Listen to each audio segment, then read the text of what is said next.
Saudaraku, firman Tuhan pada hari ini yaitu mengenai cara pemuritan Tuhan Yesus. Firman Tuhan hari ini yaitu mengenai cara pemuritan Tuhan Yesus. Bagaimana Tuhan Yesus memuridkan. Kita akan melihat bagaimana Tuhan Yesus memuridkan murid-muridnya. Dia begitu dekat dengan murid-murid. Dia banyak bersama-sama dengan murid-murid. Dan dia mengerjakan pelayanan, kemudian dia menerangkan apa yang dia kerjakan tersebut kepada murid-muridnya. Memang pemberitaan Injil kita itu harus dengan kuasa dan tanda ajaib, tetapi juga, saudaraku, Tuhan Yesus menyuruh kita untuk menjadikan sekalian bangsa muridnya. Sekalian bangsa muridnya. Tentunya kita mulai daripada bangsa kita lebih dahulu, bangsa Indonesia ini. Kita Injil dan kemudian kita muridkan. Itu adalah kehendak Tuhan.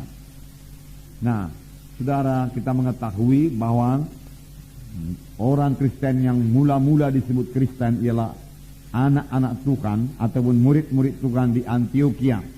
Firman Tuhan berkata dalam Kisah 11, di Antioquia lah mereka untuk pertama kalinya disebut orang-orang Kristen. Mengapa? Karena kehidupan mereka telah berubah. Mengapa? Karena mereka telah menjadi murid-murid Yesus. Karena Paulus telah mengajari mereka, saudaraku, hidup mereka berubah. Roh Kudus juga mengubahkan mereka. Dan orang-orang melihat bahwasanya mereka hidup sama seperti Yesus hidup. Lalu orang berkata, itulah dia Kristus kecil. Lalu nama Kristus itu menjadi Kristen. Jadi, saudaraku, jadikanlah sekalian bangsa muridku, firman Tuhan berkata. Cara Tuhan memuridkan, saudaraku, murid-muridnya bukan dengan cara mengajar saja. Bukan dengan cara sebagai seorang guru dalam satu kelas mengajar murid-muridnya, tidak, saudaraku. Lain sekali.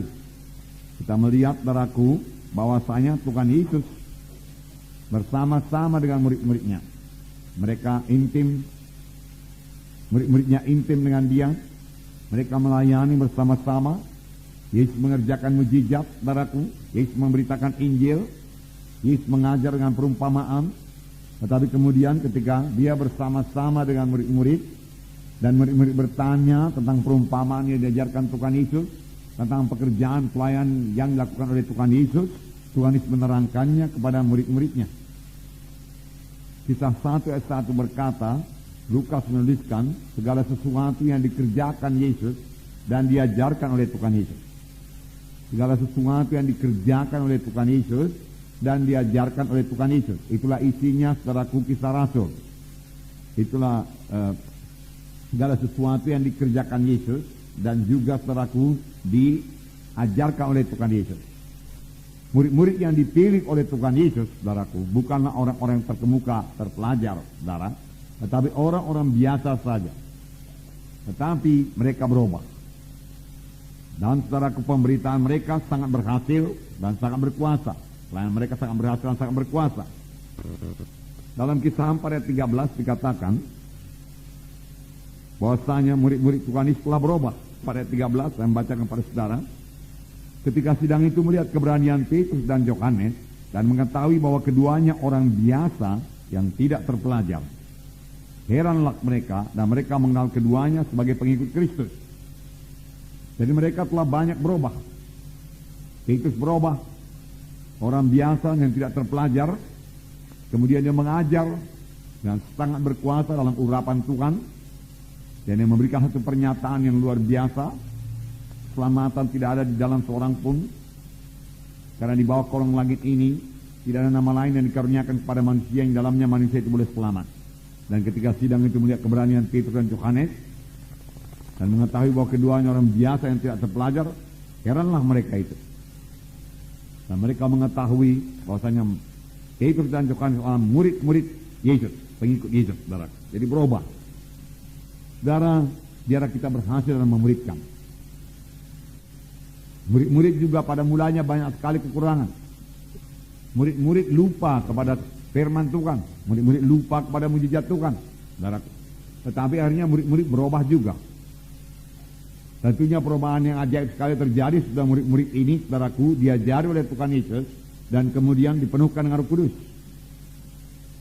Nah, Dalam Markus pasal 8, mari kita baca lebih dahulu, ayat 1-10, mari kita baca bersama-sama. Markus pasal 8, ayat 1-10, sama-sama. Pada waktu itu ada pula orang banyak di situ yang besar jumlahnya, dan karena mereka tidak mempunyai makanan, Yesus memanggil murid-muridnya dan berkata, hatiku tergerak oleh belas kasihan kepada orang banyak ini. Sudah 3 hari mereka mengikuti aku, dan mereka tidak mempunyai makanan. Dan jika mereka kusuruh pulang ke rumahnya dengan lapar, maka mereka akan rebah di jalan, sebab ada yang datang dari jauh. Murid-muridnya menjawab, bagaimanakah di tempat yang sunyi ini orang dapat memberi roti sampai kenyang? Yesus bertanya kepada mereka, berapa roti ada padamu? Jawab mereka, 7. Lalu ia menyuruh orang banyak itu duduk di tanah.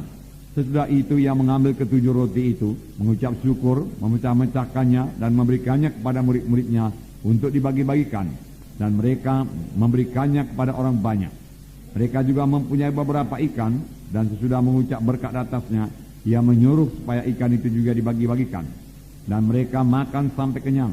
Kemudian orang mengumpulkan potongan-potongan roti yang sisa, sebanyak 7 bakul. Mereka itu ada kira-kira 4.000 orang. Lalu Yesus menyuruh mereka pulang. Ia segera ke perahu dengan murid-muridnya dan bertolak ke daerah Dalmanuta. Ia segera ke perahu dengan murid-muridnya. Jadi Tuhan selalu bersama-sama dengan murid-muridnya. Kalau kita mau memuridkan saudaraku, kita harus banyak bersama-sama dengan murid-murid kita itu. Banyak mengunjungi mereka, saudaraku. Nah, di sini dikatakan, permulaan ayat ini dikatakan, orang banyak yang besar jumlahnya mengikuti Yesus. Mengapakah mereka mengikuti Tuhan Yesus? Saudaraku, mereka mendengar pengajaran Tuhan Yesus yang luar biasa. Firman Tuhan berkata, pengajaran Tuhan selain daripada pengajaran ahli Taurat dan orang-orang Farisi. Mengapa? Karena Tuhan mengajar seperti orang yang berkuasa.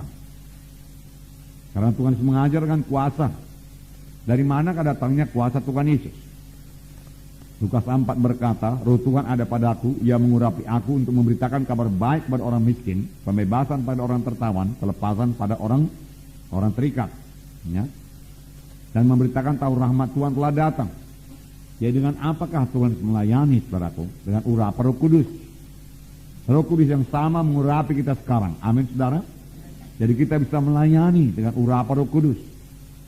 Saudaraku, mohonlah urapan Roh Kudus dalam pelayanan saudara. Dengan urapan Roh Kudus, saudaraku, firman Tuhan menjadi berkuasa. Karena firman Tuhan berkata, huruf itu mematikan, tapi roh itu yang menghidupkan. Tanpa urapan Roh Kudus, firman Tuhan yang kita bawa beritakan mati saja. Sesuatu yang mati tidak akan bawa kehidupan. Tetapi firman Tuhan yang hidup dan berkuasa karena urapan Roh Kudus, saudaraku, akan membawa jiwa-jiwa kepada keselamatan. Jadi pemberitaan kita, saudara, harus disertai dengan urapan Roh Kudus.